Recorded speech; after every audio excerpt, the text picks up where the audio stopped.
Hi, this is Ned Siegfried from Siegfried and Jensen.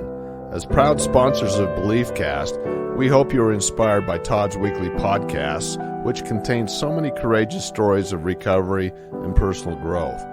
Remember, it's not what happened in the past that matters, it's what happens in the future. We invite you all to work hard and be optimistic about your future. Enjoy today's podcast. And we're back. This is Todd Sylvester with the Todd Inspires BeliefCast. Thank you once again for always tuning in. You guys are fantastic. And thank you for all the support in sharing these episodes with people that are struggling, people that need help, or they just need to feel inspired. I'm getting feedback from so many people on how good that has been for them. So thank you for doing that. Continue to do so.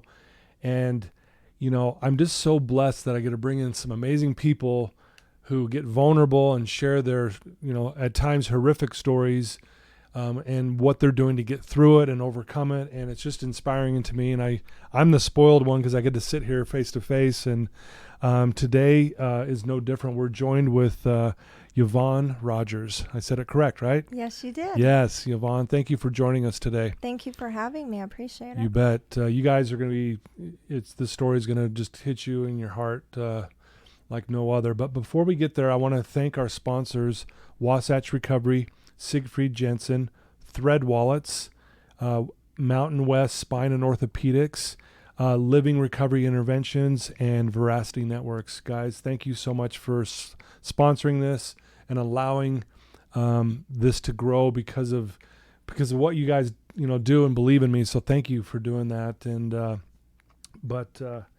to get started here, just a little background. Yvonne is a domestic violence advocate because she has gone through domestic violence herself, and her story is a tough one to listen to, honestly. She has dealt with addiction and meth and heroin, and you've been 8 years clean and sober now. Is that correct? My son has. Or your son has, excuse me. My son has. I missed that part. My son. You had a son that's gone through addiction. You've been married to someone who is struggling with addiction. I mean, the list goes on. There's so much here to say. So I think what we're going to do is let's start off, Yvonne, by just tell us a little bit about where you grew up and a little bit about your childhood, just to get to know you a little bit, and then we'll get into your story. I grew up in Hooper. I'm the oldest of 6, came from a very staunch LDS family. So we had a lot of rules growing up LDS. My parents, very kind, loving, hardworking, taught us very hard work ethics. Mm-hmm. And me being the oldest, I was the caretaker. And so that carried over into my marriages, that I felt I had to be the caretaker and pleaser. Okay. And I think that carried over into my marriages. And then I'm the mother of 3 children. I have 1 daughter and 2 sons, and then I have 2 granddaughters and 1 grandson. Isn't that the best? They're my world. Yeah. I call them the rewards for not killing my children. Right. I have 2 grandchildren myself, and it really is. It's the greatest thing ever. It really, truly is. They make my world. Yeah.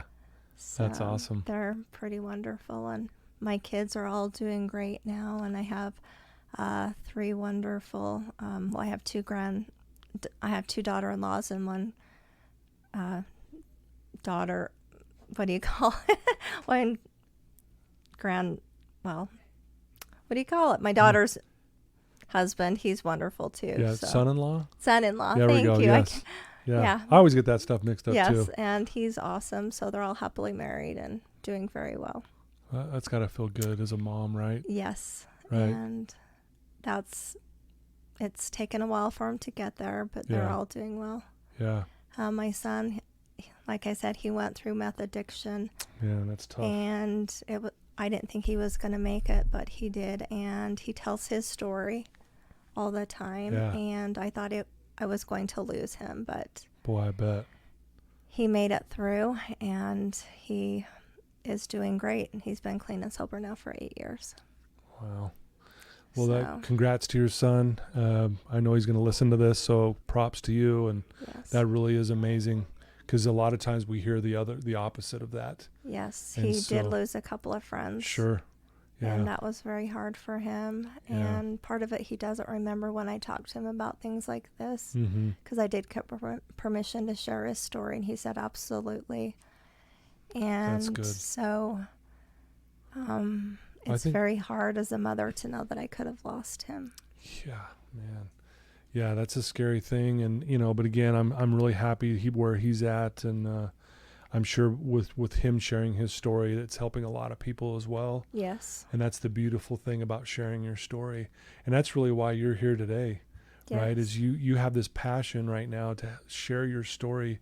It's hard to listen to because of what you went through, mental abuse, emotional abuse, physical abuse. Yes. And the list goes on. But, let's just talk about that. I mean, obviously you weren't seeking for these things, but you got married, and just kind of take it from there and tell us what happened. And then, we'll talk about why you're so passionate about helping others through this. Well, I had known him my whole life. And for me, an addict, I thought, an alcoholic, I thought someone that drank hard liquor. Yeah. And he never drank hard liquor. He just had beer. Yeah. So I thought, that's not an alcoholic. And I didn't grow up drinking, Yeah, right. I grew up very, very naive, I guess. Sure. And I never drank. And I still to this day, I'll have a drink once in a while, but I don't like to drink to get drunk. And I never have. I've never liked the taste of alcohol. Mm-hmm. And he never went without having a beer in his hand. And I realized slowly over time that he was an alcoholic. Yeah. And he would drink and drink and drink. And he could not have fun if he didn't have a drink in his hand. And so then coming around my family, they accepted him, the drinking, and he was very nice, very friendly, treated me wonderful. But then slowly over time, behind closed doors, the pushing and shoving started happening. Mm. And it started slowly, but never in front of people. He treated me like a queen. And we had a lot in common. So people would have been surprised. Absolutely. Like, oh, really? We don't see any of that, right? Okay. Absolutely. And I never told anybody. I never told anybody. Yeah. And it just continued to get worse. And then his mother we had a mother-in-law apartment, and his mother lived there. And things started happening with her, and she became afraid of him, and so she moved out. And he called her the C word. Okay. And he called me that. And so I thought, he has no respect for women. Yeah.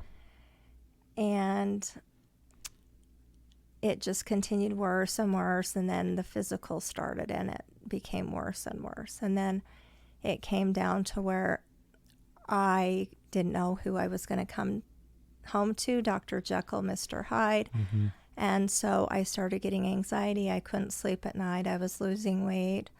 I mean, he would say the most hurtful things to me. And I remember one day I asked him, why would you say the things that you do to me? Mm-hmm. And he said, it's because I know it hurts you. Wow. And so I remember I wasn't going to let him hurt me emotionally after that. It's like I put my emotions in a box and locked them away. Okay.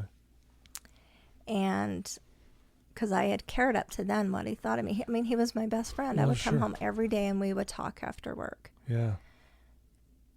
And there was this female in the relationship that he would text all the time. And I always heard her name, and I always heard her name, and I always heard her name. And I finally said, why don't you just go marry her? And he's like, well, what, are you jealous of her? And I said, yeah, I am, because you're talking about things with her that you should be discussing with me. Right. And it ended up later that he's with her now. So he was probably with her. So there was stuff going on. Yes.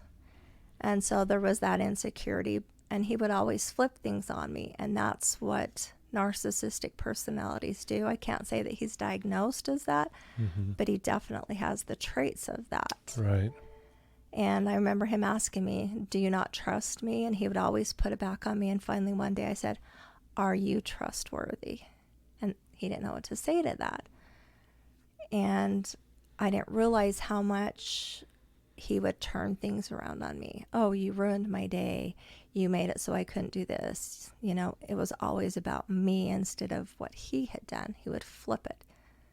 And I didn't realize that, and I didn't realize that, and I didn't realize that. And then the night that this happened, Friday I'd gone, because we worked both out on base, and I'd got up, we always got off early on Friday, and I went over to his work to say hello to him. Mm-hmm. You know, Yeah. that's what a wife does. Yeah. And he was fine until we got home, and then he just got mad at me for no reason. How dare you show up early at my work unannounced? I'm like, do you have something to hide? Yeah, yeah. And we had a Rottweiler, and she had to go to the the vet about 4:30. So I let him take her. And I went to my mom and dad's and thought maybe that'll give him time to cool off. Well, when I got home later, I asked him how she was, and he goes, well, if you wanted to know, you should have gone, or you can call the vet. Didn't simmer him off at all. And I remember I went to walk up to him, and he said, you come close to me. And he got out of his chair and got up and closed fist and come at me and said, I will hit you. And I knew he meant it. So I just didn't speak to him the rest of the night. Yeah. Went upstairs, went to bed, and the next morning we woke up, and he just started in on me. So he went out in the garage, the man cave. We had a 6-car separate garage. Mm-hmm. Got up, did my usual cleaning, and he came in and just started on me. How dare you, how dare you, how dare you? And I just ignored him because I couldn't even walk away from the argument anymore. He would follow me. He'd follow me. Yeah. And so I remember just getting everything done, the laundry, the house cleaning, and then I went grocery shopping, come back, started fixing dinner, and then I took my dog for a walk. And I don't go to church, but I'm very spiritual. Spiritual person, yeah. And I see things, and I always have. Yeah. And when I was walking my dog, I had a premonition, and I saw myself laying on the ground with him over me bloody. And so when I got home, I put dinner away because he wasn't going to come in and eat, because sometimes he'd come in and throw it away. He'd throw it in the sink. He'd throw it in the garbage. So I put it away so he couldn't do that. Yeah. And then he came in a little bit later, and he started in on me again. I told him I wanted a divorce. I had decided I couldn't take it anymore. Couldn't do it anymore. Mm-mm. Yeah. And so I remember him getting up off the couch, and I thought he was going to go upstairs. Well, he come charging at me and shoved me with both hands like a football linebacker in my chest and sent me flying, and it broke my arm. I fell on it, and it was an obvious fracture. Oh. And I was sitting there on the floor cradling my arm, and I don't even know where my phone was, but somehow it was next to me. And I'm laying there cradling my arm, screaming, and he would never acknowledge that he broke my arm. And he was calling me the C word and the B word and telling me that my arm wasn't broken, and he would give me something to cry about. And he went upstairs. He goes, I'll show you something to cry about. And he went upstairs, and he come back down, and I heard the ratcheting of a shotgun. Oh my gosh. And as he come around, he had that shotgun, and he pointed it at me. And I blanked that out for a long time. And see, I didn't tell that to the police because I was so worried about him. Like most victims, they protect their abusers. They do, yeah. I did not want him to lose his job because he worked up on Hill, just like I did. He had a security clearance. Yeah. Then he sat down next to me and put the gun under his chin and said, all I have to do is pull the trigger and one bullet, and I can blow my head off, and I'm done. And I told him I didn't care. I said, go ahead and do it. And I don't think he expected me to say that. And so then he sat there, and then I said, I don't want you to kill, Yeah. Then he got up, and then I got my phone, which I don't remember how it was there, and I called my son. My son didn't answer. Then I called my dad, and I told my dad I needed him. And then I think I called 911. And then he said, oh, if we weren't going to get divorced before, we're getting divorced now. I said, well, what did you think was going to happen? Right. Because I said, do you think I was going to lie for you when I went to the hospital? Because they were certainly going to ask what happened. Oh, yeah, absolutely, yeah. So I ended up, when I read through the report, my dad came, and I expected, the police and that to come in. Well, they didn't because of the gun. So my dad come in. Okay. And I guess I was refusing to go out. I don't remember any of that. I do remember I was worried about them shooting my dog because she was a Rottweiler. Yeah, right, yeah. I remember that. And then they took me to the hospital, and I had to wait 2 weeks to have surgery. I had to have 9 screws and a plate put in. Jeez. And it's permanently disabled my wrist, that I do not have full capability of it. I have CRPS, which I'm in constant pain. It's like in boiling hot water. Yeah. Yeah, they call that, I've heard it called the suicide disease. Absolutely. Yeah. It is the most horrible, and there's no cure for it. I had a lady on my podcast, Amberly Lago, and she was in a motorcycle accident, and she got the same thing in her leg, and she deals with it every day, and she talked about that. That's how I got to know more about that. So for you to be dealing that with your wrist. And then I had a drunk driver rear-end me. And so it moved it all the way up to my shoulder. So my shoulder's frozen in place, and then it made my wrist even worse. Wow. So right now, so for our listeners, she has it, in a brace, and then her arm's in a sling as well. And it's all because he decided to put his hand on me. Yeah. So I fight with those emotions every day because I was able to work, and now because of what he did, I'm not able to work. So that's been something that I fight with every day because I've never not worked my whole life. Yeah, right. So now it's taken me a long time to forgive him. I don't hate him. It just makes me angry that he goes on like nothing's happened. He did plea bargain, which he should have been charged with a felony. He broke the protective order 4 times before he was sentenced, and they only charged him with 2 misdemeanors. Wow. And and he only served about 30 days, right? Yeah, he was charged with 2 misdemeanors. He should have been charged with a felony because he permanently disabled me and he used a gun, and she didn't.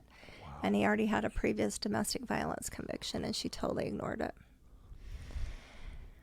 And so the police officer went back in the house with my dad and found the loaded shotgun, and it was fully loaded with all 5 shells in it. Really? And 1 in the chamber. So the police officer was surprised and gave the gun to my dad because he wanted my ex wanted my dad to have the gun because he knew if the police took it, he would never get it back. So he had 17 guns. So when we got divorced, in the divorce decree, it stated that he was given the weapons, but I didn't know the laws about a restricted person being convicted of domestic violence and having a protective order on him. And then the prosecutor did not tell me about a criminal protective order. Another lady did. The only time you can put a criminal protective order on is at the time of sentencing when they're convicted of domestic violence. Oh. So thank heavens a friend stepped in and told me about that. So I have a criminal protective order on him. That's a lifetime protective order. Wow. I knew nothing about that either. And on protective orders, there is a little box that the judge has to check that states if they can have weapons or not. Otherwise, if that box is not checked, law enforcement will not enforce them not having a weapon, even though the state law and federal law says they can't have weapons. Is that not oxymoron? It's a little loophole. Yeah. And then it states what other weapons they can or can't have. And if the judge does not fill in what other weapons, then they will not enforce that either, even though the state law goes in very detailed of what they can and cannot have. Wow. Because he then went out while he was on probation, put bows and arrows for sale. Well, it specifically states he can't. So because my order did not state that, the prosecutor would not prosecute him. Even though he's a restricted person for domestic violence, and it states that they would not prosecute him. Oh my gosh. So my mission is to get the protective order changed so that that box is automatically checked, and it states, please refer to the state laws to what any and all other weapons are. Right. That is one thing. So my criminal protective order did not have the box checked and did not say that. So he just tried last year, and it took all year long to get the civil protective order dismissed. He lost. And I found the reasoning was exactly that. He could have his weapons because my criminal protective order does not have that checked. Wow. So before this, he then took me to contempt of court because he had threatened me about the guns. He wanted the guns because I had possession of the guns. I removed them from the safe in our home. Yeah. He took me to court to get possession of his 17 guns, and I'd finally turned them into sheriff's department. He took me for contempt of court.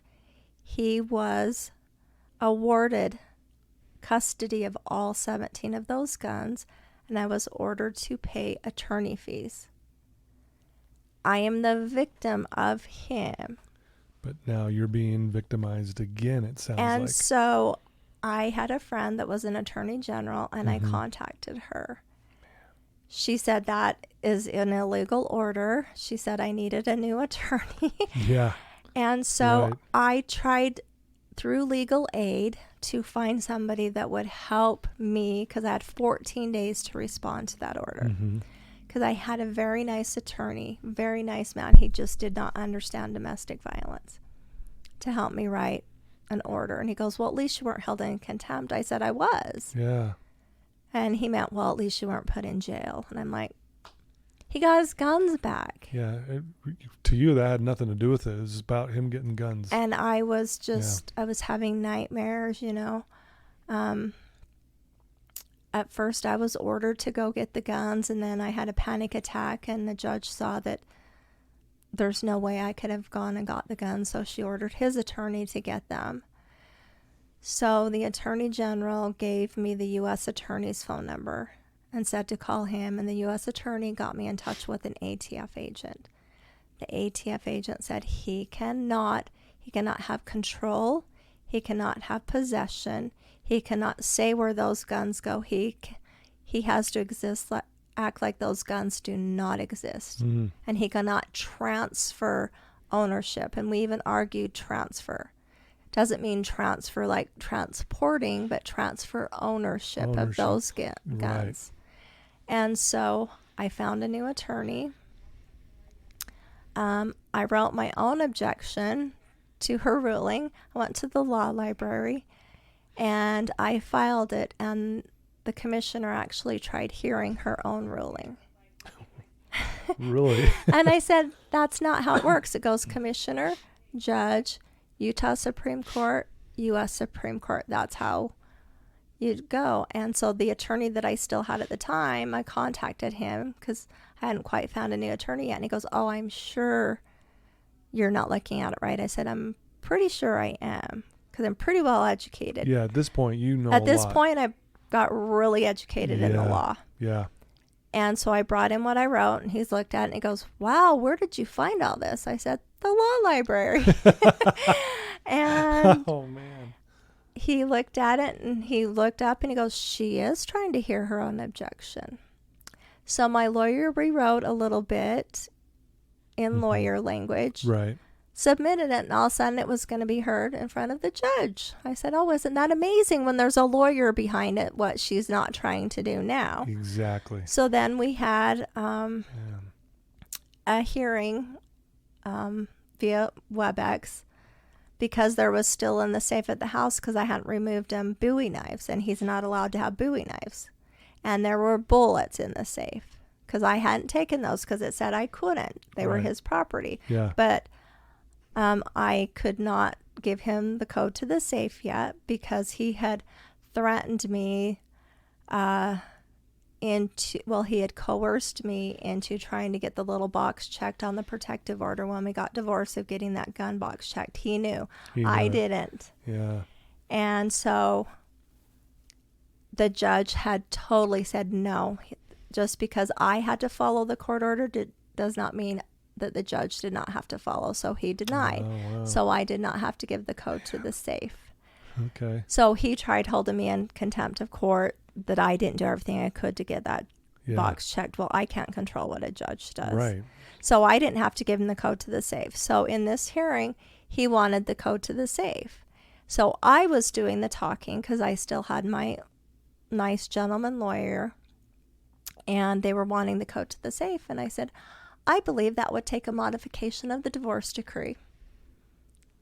And the commissioner was like, well, I'm going to hold you in contempt. I said, I'd like you to try, because now I got some backbone. Because at this point, I'm like, I don't care.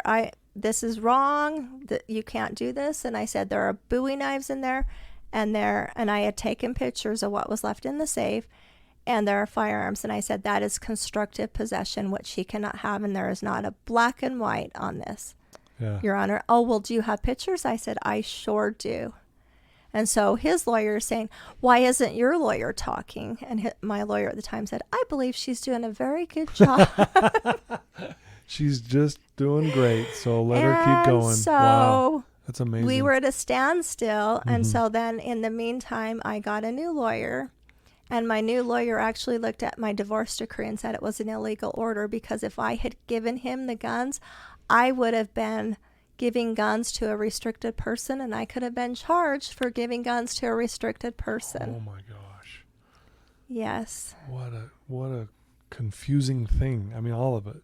Like, so I have so educated myself. And number one, I believe that when domestic violence occurs with a weapon, we are one of the states that does not go in and remove firearms. Utah needs to be a state that goes in and removes firearms. Right. No, if a firearm is used, they need to remove the firearms. For sure. And they're gone. Yeah. And number two, that box needs to be gone. It just needs to be an automatic that they cannot have. Exactly. Yes. No box to check or not. Just right. It's automatic. And it needs to be. And number three, prosecutors need to have accountability for what they don't charge, because that prosecutor did not listen to me. She did not charge him correctly. And then she told me, she intimidated me. She said, oh, do you want to go testify? Do you want to testify? I have the ultimate say in what I plea bargain and what I charge him with. And I said, I will be more than willing to testify. I said, he broke my arm. I have 9 plates and a pin. Yeah. I will be more than willing. How does he justify what he did to me? Yeah. And he tried saying, because I know him, he tried saying it was only one time. Well, it wasn't. There was another time that he had hit me so hard it had ruptured my eardrum, and I had a big bruise on my cheek. And the next day, he's like, you have dirt on your cheek. And I said, no, it's a bruise from you. He goes, oh, well, you must have done something that you deserved it. Man. So it was always my fault. Yeah. I've heard it said before, and you probably know this better than I do, that the abuser always blames the victim. Absolutely. To this day, he still does. Because when he filed last year, as soon as he could, to get the civil protective order dismissed, he filed it. He represented himself. He stated that he was the victim in all of this. Those are the words that came out of his mouth. And that's what makes him the most scariest of abusers. He has stalked me. He has broken the protective order, and they will not enforce my protective orders. I was told I can enforce my own protective order. Yeah. How can I enforce my own protective order? I can't put him in jail. Right. I can hold him in contempt of court, but what does that do? Right. Man. I have a criminal protective order. The judicial system puts protective orders in place for a reason. They need to be enforced. Yes. Wow. So I just took him to court on my criminal protective order to get the gun box checked and to have it state, refer to the state law as to what any and all other weapons are, and it was granted. In that one, he represented himself also. He showed up and said, mind you, it's attached to his conviction for domestic violence, so the judge could see it, knows what it's there for. He stated, I don't even know why we're here, Your Honor. This is a waste of time. This order is going to go away in 3 years. And then he read some code which referred to the civil protective order, and he had an attitude. The judge said, that's not the order that I issued. Another judge ordered that, and I believe you're referring to the civil protective order. This one is a criminal protective order, and this is a lifetime one. Then he stated, well, I'm not even here in Utah, so I'm not even around. Well, I'm friends with people of his on Facebook. I saw that he was at Little Sahara the weekend before, and he was with his son who has the guns, and we would always use the guns when we'd go in the razors. So I told my lawyer, I said, he was with his son, I'm concerned he's around the guns. So my lawyer looked him up. He got some type of alcohol citation. So he's back doing exactly the same type of behavior. So my lawyer said, well, he was just here this past weekend and he's doing the same type of behavior. So the judge ordered that my motion be granted and that it refer to the state law as to what any and all other weapons are. Yeah. And my ex then made a remark, oh, so if I'm out mowing my lawn, does that make my lawnmower a deadly weapon? That is his take on this whole thing. He does not take it serious. No accountability. None. And he never will. Yeah. And he, to this day, still stalks me, calls some of my friends, asks about me, knows everything that I'm doing. He has tried getting 3 stalking injunctions on me every time he was on probation, and he would do something. I would call his probation officer, and she would tell him. And there was nothing, nobody would do anything about it. Yeah. And so I'm trying to get the laws changed that victims have rights, because right now it's criminals seem to have more rights than victims. Yeah. And that is not right. Yeah. Well, I know you're an advocate now and you're trying to make changes. Obviously, you're very passionate about it, and I see why you are. And I'm glad that you are trying to do this. I know there's certain things that you want legislation to change and to change around domestic violence particularly. Can you maybe kind of review some of those things that you want to see? You already mentioned a couple, but how would you like to see this change overall? The first change is I want a task force that is set up by the legislator, that they meet 6 times a year, and they hold prosecutors accountable. They have to show every domestic violence case that has come forward to them. Yeah. And they have to show accountability of when they dismiss it and why, what they charge and why, and when they plea bargain and why. And there has to be accountability. And I want standards raised on the charges, because right now in Utah, to have a felony charge, they either have to have a gun or they have to permanently disable. That is the only time they get a felony charge. Or if they have a previous domestic violence conviction within 5 years, then it's enhanced by 1 degree.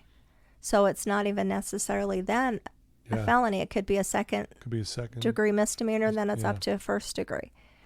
We need to take this seriously. It needs to be. We have a no tolerance for drugs. Why do we have a no tolerance? Why do we not have a no tolerance for domestic violence? Seems like when we put the word domestic in front of it, it's not taken seriously. Yeah, it's almost, wow. You know, I was in some of my little bit of research, and you would know this better than I do, but what I found is 1 in 3 Utah women will experience some domestic violence in her lifetime, and 40% of homicides in Utah are domestic violence related. Correct. I mean, that is a lot. 1 in 3. Yes. That is just basically common. Yes. Happens and all the 1 time. in 4 men. And you know this better than I do, but I was kind of shocked by that statistic. Yes. That it was that frequent and that many people deal with it. Yes. So obviously it's a serious problem. I mean, you're now disabled because of it and the things that you're trying to get accomplished, and you're climbing this uphill battle, it feels like, right? You're climbing like this Mount Everest of people telling you, well, hey, I'll get back with you. We've talked about this before we got on. Right, the UDVC, and I'm going to say it here. They told me they would get back to me, and that was clear back in January. I have heard nothing back. I've emailed, nothing. Yeah.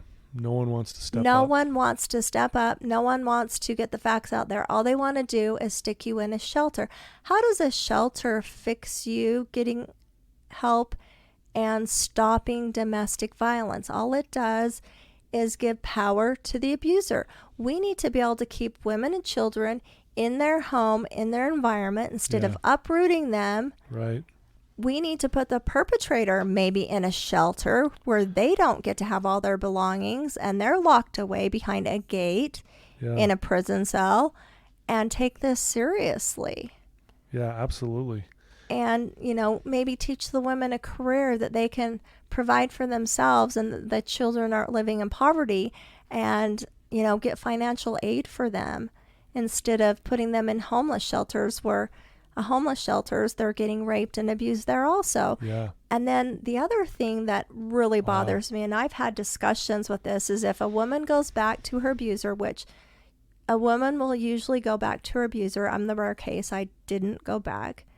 And the reason I didn't, because I almost did, because I did not know what to do, is the police officer came back the next day and had to have the report signed, and he talked to me because I said, I don't know what to do. And he said, if this is the first time you have called and this is what he did to you, because he said, I know it didn't just start off with him breaking your arm. Right. He said, there's been tons and tons of incidences. And I said, yes, there was. I just never called. He said, if you let him back, he will kill you. And those words were so profound to me. I can't thank that police officer enough. Yeah. And so I didn't. I never talked to him again. I went the next day, which was because this happened Saturday.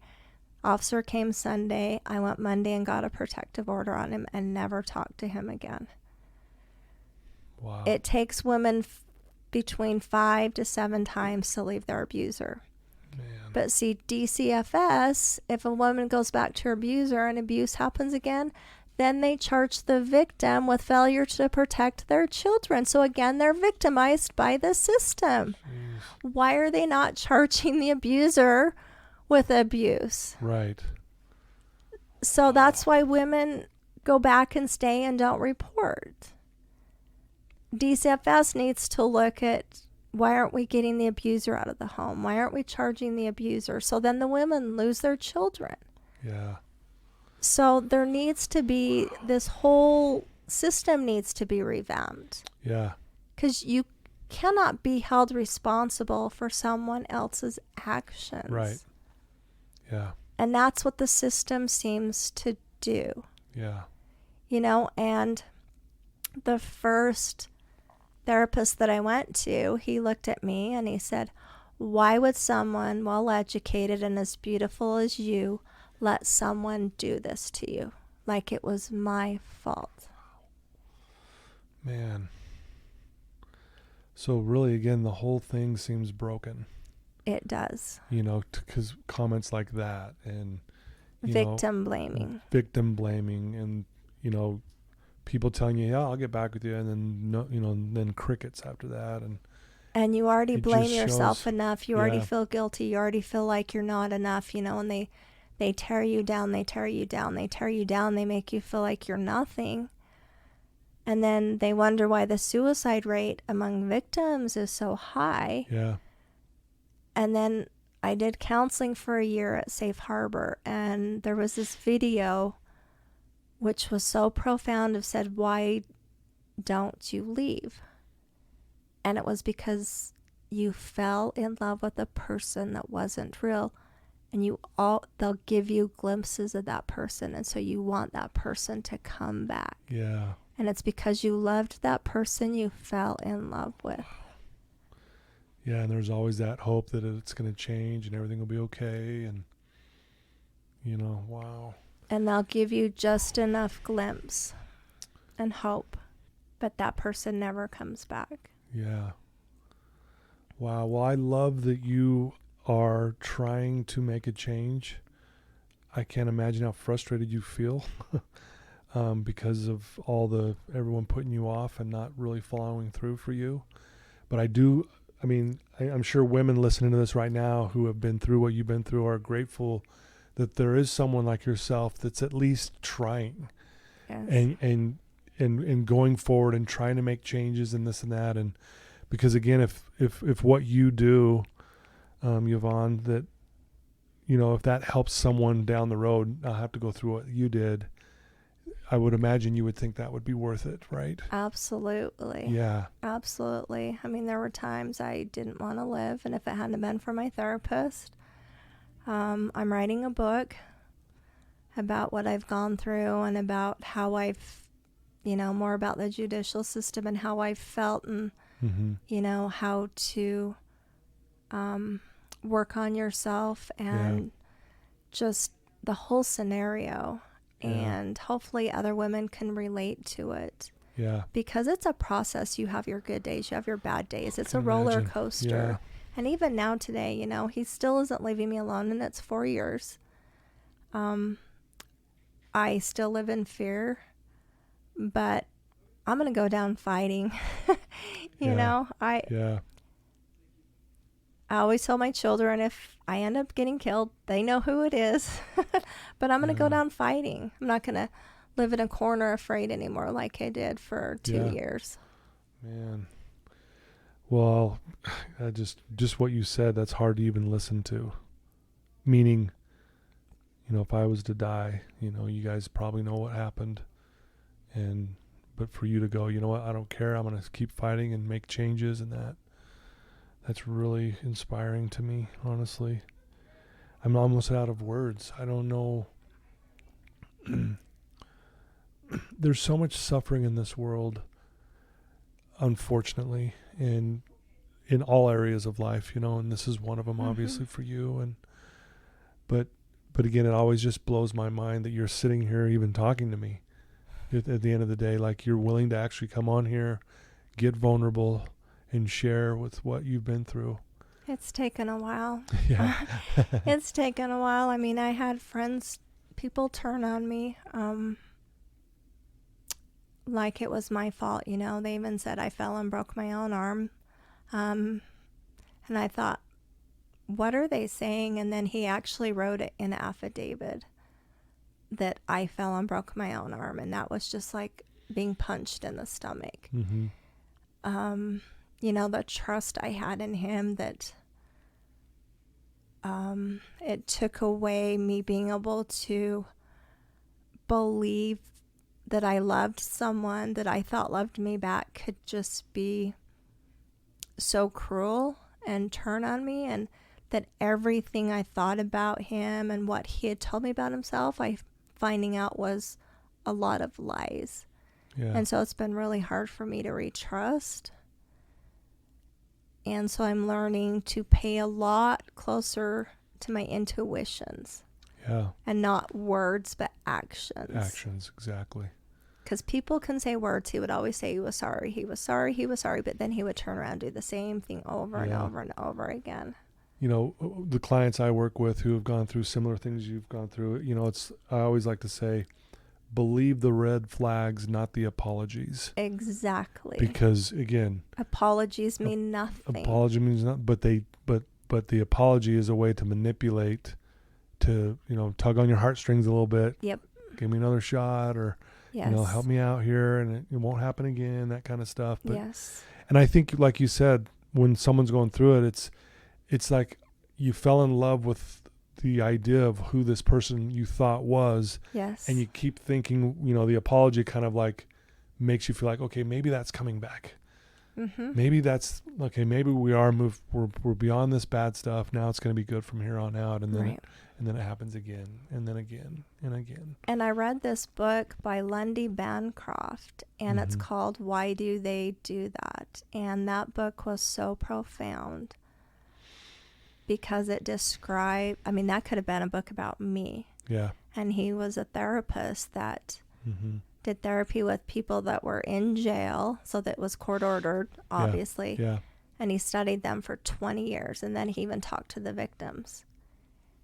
And he said you cannot change an abuser. They do not change. Like less than 5% will actually change. Yeah.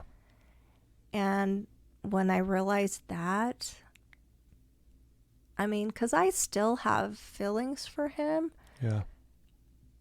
because we did have good times together, Yeah. Sure. but that bad outweighs the good so much Yeah. more. Wow. But I've found a good man now, and he treats me wonderful. So Yeah, good for you. Congrats Yeah. on that. I'm Yeah. happy to hear that. Well, so what do you, I mean, obviously you're an advocate now for domestic violence. You're trying to make changes. But like, what do you do just for your own self-care now? I know you're passionate about that and you got purpose in that because of what you went through, but what do you do on a daily basis to kind of, for your own self-care, to kind of, take care of your own mental and emotional and spiritual side of things? right now I'm writing the book, so that's been helping me Okay. to get out my emotions. Yeah. The therapy I did for a year, I didn't realize I had crashed and burned because I had stuffed it all and not really dealt with it. Because when I yeah. was working, because I was still able to work a little bit Yeah. until the car accident, then it totally made it. And so I had just stuffed and stuffed and stuffed. And, I never hated him. And so I never went through that emotion of hate. Yeah. Because for me, that's carrying the baggage for me, not Yeah. him. And I feel sorry for him. I pray for him that someday he can deal with what he's done and that he can better himself and not do this to another woman. Yeah. Right. And that he can get the help for whatever he's needing to drink that Right. much for. For sure. Yeah. And I spend a lot of time with my grandkids. That's good therapy. For sure. I have my 4-year-old that calls me, Grandma Bon Bon, can you come see me? And I'm like, sure, when? She goes, right now. I love it. And then I have a 7-year-old that I pick him up on Wednesdays and Thursdays and spend time with him. And then my 12-year-old, she's kind of independent. So Yeah. Okay. So I do a lot of that. Gotcha. And yeah. Wow. Well, it really is amazing that you're here and, and for your passion and desire to make changes. And hopefully, like even just you sharing on this belief cast today, when it gets out to all of our listeners, that maybe it touches the right ears that can maybe help you in this cause. And I, if you are listening to this and you can maybe help her out in what she's trying to do. Yes, please, I would appreciate any reach out help. to her. And Yeah. then my book will be coming out within the next couple of months. So Do you have a title yet? Can you it's share that called with us? And with a Broken Wing. Oh, wow. Yes, and my cover's getting drawn by one of my best friends who's a well-known artist. She does a lot of artwork for the Underground Railroad. Oh, yeah. Okay. So she's a fantastic artist. Yeah, and that's my very book's cool. in editing right now. So yes, and if anyone needs help, I'm here day and night to help anyone. So I've how would helped. they reach out to you if they My wanted to get a hold email of you? address is my first name, which is Yvonne. It's Yvonne, and then it's R as in Roger, Z as in zebra, R as in Roger @gmail.com. Like I said, I'm Okay. here to help anyone. I do know the laws. I'm not a lawyer, but like my new lawyer says, I'm very adept in the law. He said I Yeah. should have been a You should lawyer. have been one, yeah. If I was younger, I'd go back to law school. Well, I'll put that in the show notes too so people can link to it. So we'll make sure that they have that when we go live officially with this. But yeah, I would encourage anyone who may be going through the same thing or has questions because they know someone that's going through it, to reach out to you. Yes, and don't keep it to yourself. I kept it to myself until it exploded and got really bad. Get a safety plan in place. Start stocking money aside if you can, so that you're not financially dependent on them. And, try to not be the one that leaves the house. Make them leave. Yeah. Yeah, there's a lot of little things that people don't think about as they're going through this, but this is where you could be a very good help for all of that. You've already shared some amazing advice, but I want to ask you one kind of final question. If there's someone listening to your voice right now who is in that dark place, and they feel stuck, or whatever it is, what's the one thing that you could maybe tell them right now that may be helpful for them? You're not alone. I was in that dark place, and I almost took my life. And then, if you're not religious or not, I am, but I prayed, and there was angels around me, and that is what saved me. And I wouldn't be here today if it wasn't for that. So just ask God or the angels or whatever religious entity you believe in, and they will help you. Yeah. And they can make the situation better for you in a way that you might even not know. Just ask for it to be helped, and not ask for a specific, because only God or the entity knows how to fix it. Yeah. And it will. They can help you through it. Love that. Beautiful advice. Very well said. Thank you. Well, Yvonne, I can't thank you enough for spending some time with me today and being on the show. That means a lot to me that you'd come on here and be vulnerable. That's really what the audience that I have is looking for. Is they're struggling with some things, and this is one that I've had a few people on before you that have been through similar, and it's always been very well received, and just like, we needed to hear that. Thank you for sharing. Thank you. Thank you for doing this. Thank you for having me. Yeah, and congrats on doing a book. I think that's amazing. I think that leaves a legacy. When 100 years from now, when you and I are both not here, Right. Your book lives on, your story lives on, and it's going to help someone 100 years from now even. Right, because it's not to focus on the negative, but the positive that comes from it. Exactly. So I'm glad you're doing that, and I think that's great. And like I said, we'll have your email on the show notes so people could reach out to you and ask you questions and that kind of thing. But I don't know, my heart is just I'm sorry you've gone through all of that, but at the same time, I'm glad that you are now an advocate in trying to make changes here. So if this can help in any way, I'll consider this a success. Me too. Yeah. Thank you so much for being on the show. Thank you. Well, there you go, folks. It's hard to put into words what I'm feeling right now, but again, I'm just grateful for people who are willing to, share with what they've been through. It really does show that the human spirit is so strong. Despite when you're going through it, you may not feel that way, but man, it's just amazing, like people like Yvonne and what she's doing. So just, if you are struggling, just know you're not alone. Like she said, I'm here for you. She's here for you. Anything that we can do to help you. I love you guys. Thanks for tuning in week after week. Thanks to my sponsors for believing in me. That means a lot as well. And I love you guys, and until next time, thanks again.